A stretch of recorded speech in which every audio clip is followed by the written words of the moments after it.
Okay, children, see question number 16th now, that says show that the tangent to this curve at the points this and this are parallel. ठीक है, हमें ये show करना है कि इस curve पे जो टेंजेंट होंगी वो इन दोनों पॉइंट्स पे पैरेलल होंगी. It means we can say that what we have to show here is slope of the tangent at this point should be equal to slope of the tangent at this point. ठीक है, तो हम क्या करेंगे, slope निकालेंगे और उसमें एक बार x2 रख के देखेंगे and secondly will put x equals to -2 and we should get both the results equal. That is sufficient to say that at these points the tangents are parallel, क्योंकि tangent parallel जब होती है तो slope equal होता है. ठीक है, given curve is y is equal to 7x cube plus 11, so I can write dy by dx equals to 21x square plus 0 that is 21x square only, 21x square. Now dy by dx at x equals to 2, x equals to 2 पे आपको dy by dx निकालना है, तो it will be 21 into 2 square that is 84 है ना, and dy by dx at x equals to -2, this also we can write in this manner, that will be equal to 21 into -2 square that is again 84. As the slope of the tangent at both the points is equal, as the slope of tangent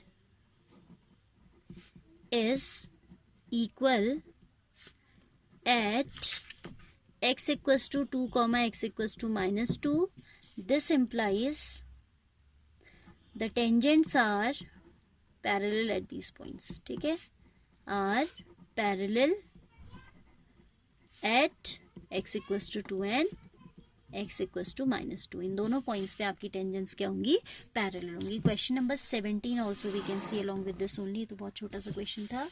17 easy भी I hope समझ आ गया होगा. 17 कहता है find the point on the curve. This is also very simple. Find the point on the curve at which the slope of the tangent is equal to the y coordinate of the point.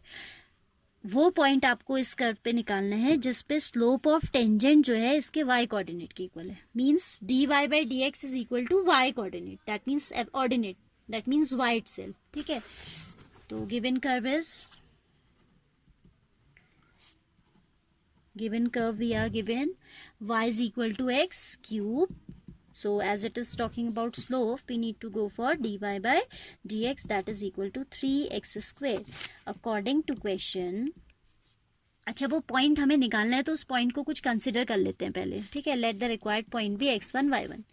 Late p x1 comma y1 be the required point. So dy by dx at this point is equal to the y coordinate at this point, it is saying, no? So we'll find dy by dx at x1 y1, that will be 3x1 square. Now according to question, dy by dx at x1 y1 is equal to y1. क्या देखिए, पढ़िए फिर से, क्योंकि वो कहता है find the point on the curve at which slope of the tangent is equal to the y coordinate of the point. उस पॉइंट के y कोऑर्डिनेट के इक्वल है, तो वो पॉइंट का y कोऑर्डिनेट y1 ही तो है. हमने पॉइंट को x1 y1 कंसिडर किया तो y1 हो गया. And this point lies on curve as p x1 y1 lies on the curve. जब कोई पॉइंट किसी लाइन पे लाई करता है तो आपको मालूम है that the point satisfy the equation of line. Same goes for a curve also. When ever a point lies on a curve, जब भी कोई पॉइंट किसी कर्व पे लाई करता है तो वो भी उसकी इक्वेशन को सेटिस्फाई करता है, like line.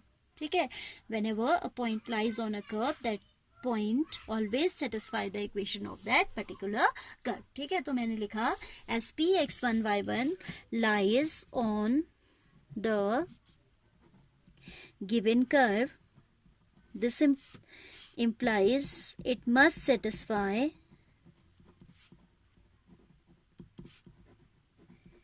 the equation of the curve.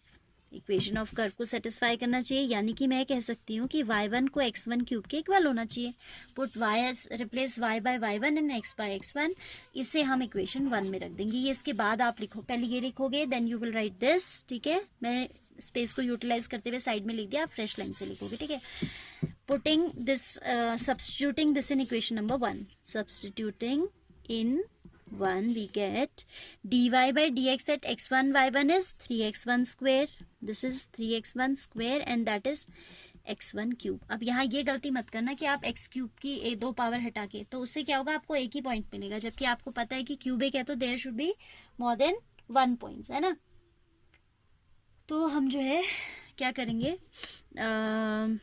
Shift कर लेते हैं, x1 cube minus 3x1 square is equal to 0, x1 square is common, x1 minus 3 equal to 0। अगर आप इसको पहले ही कैंसिल कर दोगे ना तो आपको ये x का 0 वैल्यू मिलेगा ही नहीं, and that is a big mistake, ठीक है। जनरली बच्चा क्या करता है, यहीं पे लिख देता है दिस इम्प्लाइज 2 पावर से 2 पावर काट दी और लिख देता है कि 3 इक्वल टू x1, और ये वाला आंसर स्किप हो जाता है, दैट इज अ मिस्टेक, ठीक है। मार्क्स नहीं मिलेंगे उसमें आपको, या कम मिलेंगे।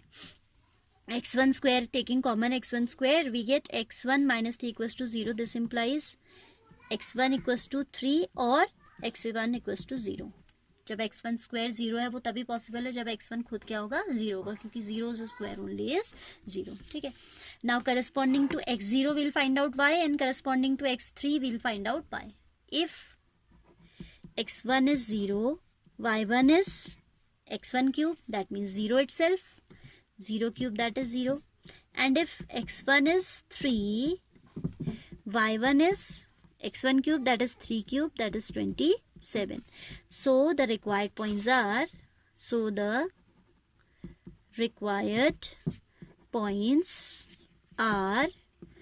one point is 0, 0 and the other point is 3, 27. Fine. So this would be the answer.